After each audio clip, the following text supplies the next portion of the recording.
उत्पन्न एकादशीचे व्रत 26 नोव्हेंबर 2024 रोजी पाळण्यात येणार आहे. या दिवशी भगवान विष्णूंची उपासना करण्याचा शुभ मुहूर्त असणार आहे. सकाळी 9:31 सुरू होणार आहे. तो दुपारी 1:27 असणार आहे. या मुहूर्तावर जर तुम्ही भगवान विष्णूंची पूजा केली तर तुम्हाला नक्कीच हे खूप शुभ फलदायी आहे.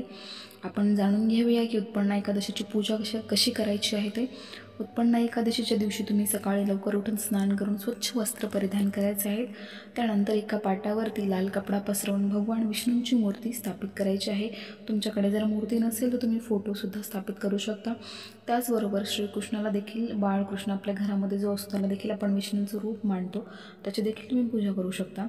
या दिवशी भगवान विष्णूला पिवळी फुले, अक्षत, चंदन आणि तुळशीची पाने अर्पण करावीत. पूर्ण विधी आणि विधीपूर्वक पूजा केल्यानंतर उत्पन्न एकादशीची आपण कथा पण जाणून घेणार आहोत आणि कथा झाल्याच्या नंतर भगवान विष्णूंची आरती करून आपल्याला प्रसाद घ्यायचा आहे. उत्पन्न एकादशीचे महत्त्व काय आहे हे आपण आता बघूयात. पुराणामध्ये उत्पत्ती एकादशीचे महत्त्व विशेष मानण्यात आले आहे. मान्यतेनुसार देवी एकादशी या दिवशी जन्मली होती. भगवान विष्णूंच्या अंशातून जन्मलेली ही देवी होती.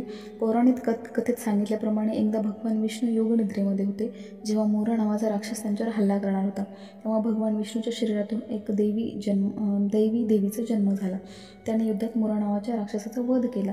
यावर प्रसन्न होऊन भगवान विष्णूंनी देवीला एकादशीचे नाव दिले आणि वरदानही दिले की जी देवी एकादशीची पूजा व्रत करतात त्यांना सुख आणि सौभाग्य प्राप्त होते. तेव्हापासून एकादशीचे व्रत पाळले जाते.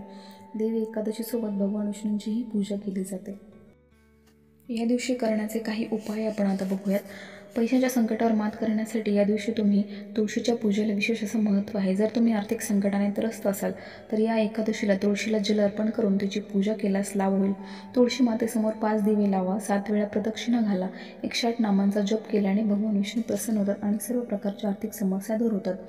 सुख, शांती आणि समृद्धी वाढवण्याचे उपाय आपण आता बघूयात. उत्पन्न एकादशीचा दिवस भगवान विष्णूला समर्पित आहे, म्हणून या दिवशी त्यांच्या दिव्य रूप शालिग्रामाची पूजा करण्याचे विशेष महत्त्व आहे. शालिग्राम एका भांड्यात ठेवा, गंगाजलाने धुवा, पिवळ्या पिठावर ठेवा आणि चंदन लावा. त्यानंतर तुळशीची पाने व नैवेद्य अर्पण करून आरती करावी. यामुळे घरात सुख, शांती आणि समृद्धी नांदते. कर्जापासून मुक्त होण्याचे आणि संपत्ती वाढवण्याचे देखील या दिवशी तुम्ही काही उपाय करू शकता. या दिवशी तुम्हाला अत्यंत शुभ आणि फलदायी देठ असलेल्या सुपारीच्या पानावर हळदी कुंकुमने श्री लिहायचं आहे आणि 5 सुपारी, लवंग आणि वेलचीसह भगवान विष्णू आणि माता लक्ष्मीला अर्पण करायचं आहे. यामुळे लवकरच तुमच्या आर्थिक समस्या दूर होऊ शकतात. तर अशा प्रकारे तुम्हाला या दिवशी हे उपाय करता येतील आणि या प्रकारे तुम्ही उत्पन्न एकादशीची व्हिडिओमध्ये सांगितल्याप्रमाणे तुम्ही पूजा देखील करू शकता. तर हा व्हिडिओ आवडल्यास व्हिडिओला लाईक करा आणि चॅनलला सबस्क्राईब करा. धन्यवाद.